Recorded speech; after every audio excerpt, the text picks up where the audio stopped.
טילים לא רק להשמיד את ישראל, הם הכינו הרי טילים להשמיד את כל אזור המפרץ, ואני שואל אותך או את השר בן גביר, מי שירצה לענות ראשון, למה אנחנו לא משתמשים בפצצת ניוטרון, זה נקרא? זה סוג של פצצת אטום שלא פוגעת במבנים, היא הורגת את כל האנשים באופן מוגבל, בכל המקומות. אני הבנתי שאתה... השר בן גביר, מה אתה אומר על... מנה ראשון, תן לו. אני הבנתי...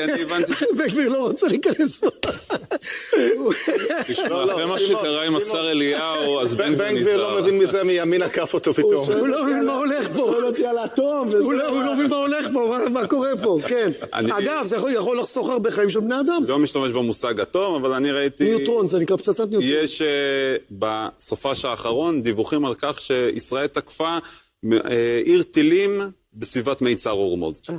נכון, והיה בום מטורף. נכון, זה מה שאני יודע, זה מה שאני... רגע. והיא תקפה את זה בצורה בנשק לא קונבנציונלי? לא אמרתי את זה. ומה פתאום? לא נראה לי. זה לא הסטייל של ישראל, תשמור על הכבוד שלה. ריקלין. כן, שמעון. אני מכיר את החיוך שלך. אני מכיר את החיוך שלך, השר בן גביר, מאוד לפני הרבה שנים. אתה מסתיר פה משהו. לא, ברצינות. אני חבר קבינט מצומצם. נכון. האחריות עליי פי מיליון. אני עמדתי ידוע ואני אומר אותה בצורה הכי פשוטה. אנחנו צריכים למחוק את משטר הטרור האיראני.